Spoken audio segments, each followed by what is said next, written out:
আপনার গালে যদি ঠাস ঠাস করে 3টে চড় মারার দরকার হয়, সেখানে একটা চড়ে কাজ। আমার পেশেন্টে যদি এক দাগেই কাজ হতো, তাহলে আমি 3 দাগ দিয়েছিলাম কেন? রায় বাহাদুর, ভবিষ্যতে আমার কাজ লাগবে না। নমস্কার। বাংলা চলচ্চিত্রের এক অবিস্মরণীয় অধ্যায়ের নাম মহানায়ক উত্তম কুমার। তার জীবনের প্রতিটি মুহূর্ত যেন এক জীবন্ত উপন্যাস। আজ আমরা শুনব এক অভিনব গল্প, যেখানে মহানায়কের অভিনীত চরিত্রগুলো যেন জীবনের গভীরতাকে ছুঁয়ে যায়। জানেন কি, উত্তম কুমার তার 200টিরও বেশি ছবির মধ্যে সবচেয়ে বেশি অভিনয় করেছেন ডাক্তারের চরিত্রে। এটি শুধুমাত্র একটি কাকতালীয় ঘটনা নয়, বরং তার অভিনয়ের নৈপুণ্যের এক উজ্জ্বল উদাহরণ। চলুন আমরা সেই অসাধারণ যাত্রার সূচনা করি। 1948 সালে দৃষ্টিদান ছবির মাধ্যমে উত্তম কুমারের চলচ্চিত্র জীবনের সূচনা। এরপর তিনি একের পর এক অসাধারণ ছবি উপহার দিয়েছেন। তার অভিনীত চরিত্রগুলোর মধ্যে ডাক্তারের ভূমিকাগুলো বিশেষভাবে উল্লেখযোগ্য। তার প্রথম ডাক্তারের চরিত্র ছিল ওরে যাত্রী ছবিতে।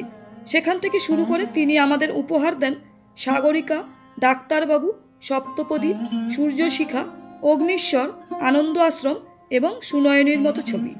প্রতিটি ছবিতে ডাক্তারের ভূমিকায় তিনি যেমন ছিলেন দৃঢ়, তেমনই মানবিক। কিন্তু একটি চমকপ্রদ বিষয় হলো 1951 থেকে 1958 সাল পর্যন্ত প্রতি বছর তিনি অন্তত একটি ছবিতে ডাক্তারের চরিত্রে অভিনয় করেছেন।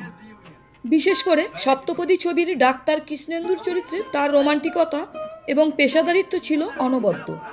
অগ্নিশ্বর ছবির কথা যদি বলি, সেখানে তিনি এক সমাজ সংবেদনশীল চিকিৎসকের ভূমিকায় অভিনয় করেন, যিনি শুধু রোগীদের সুস্থতাই নয়, তাদের জীবনের গভীর সমস্যাগুলোও সমাধান করেন।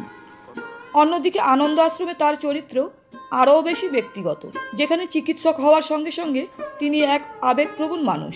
1979 সালের সুনয়নী ছিল তার অভিনীত শেষ ডাক্তারের চরিত্র।